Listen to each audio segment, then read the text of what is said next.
The house had stood on the edge of the small, forgotten town for over a century, its weathered facade and gabled roof a silent witness to the passage of time.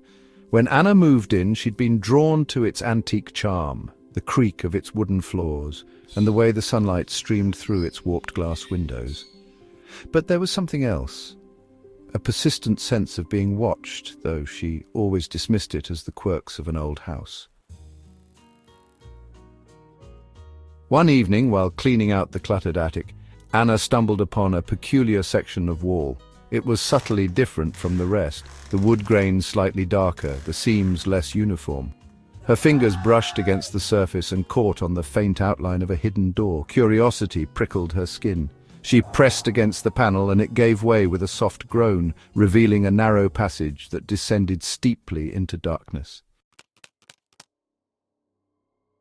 Armed with a flashlight, Anna hesitated before stepping inside. The air was cold and heavy, carrying a faint metallic tang. The walls of the passage were lined with ancient stone, slick with moisture. Her footsteps echoed ominously as she descended, the sound swallowed quickly by the oppressive stillness.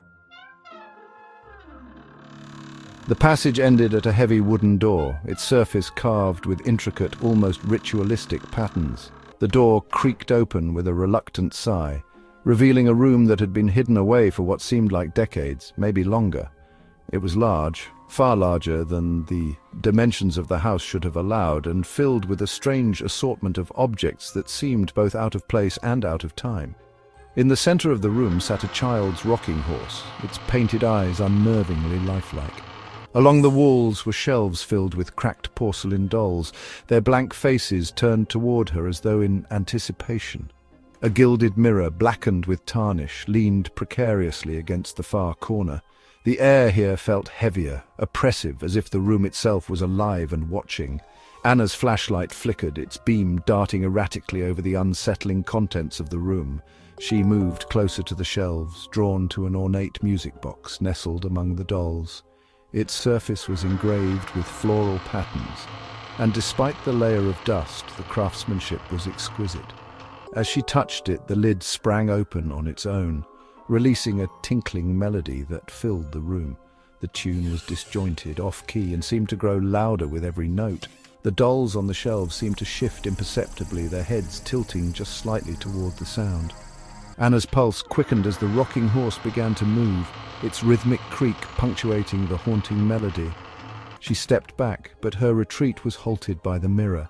It stood taller than she'd remembered, and her reflection, dim and distorted, stared back at her with wide, unblinking eyes. Her flashlight flickered again, casting the room into brief darkness before sputtering back to life.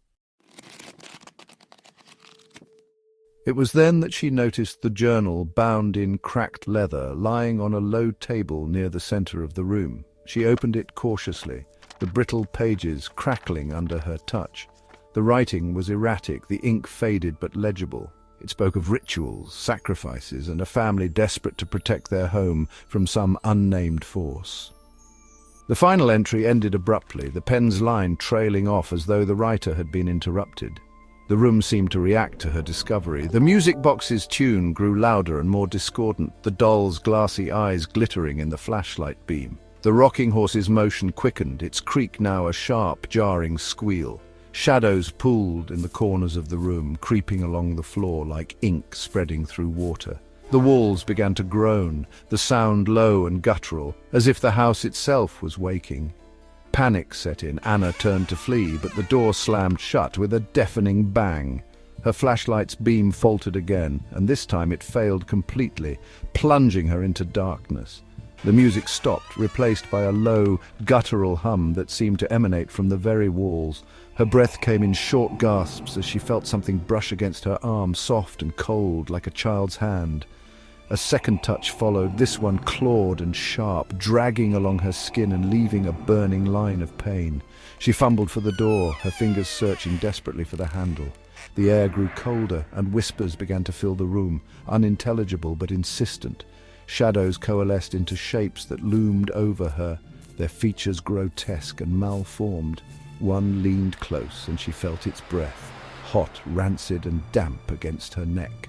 Her heart thundered as the shapes pressed closer, skeletal hands reaching for her, their nails digging into her flesh. When her hand finally closed around the doorknob, it was burning hot.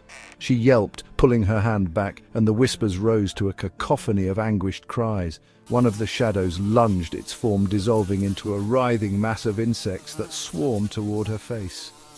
She screamed, swatting at the crawling, biting creatures as they burrowed into her hair and clawed at her skin. Summoning every ounce of courage, Anna pushed against the door with all her strength.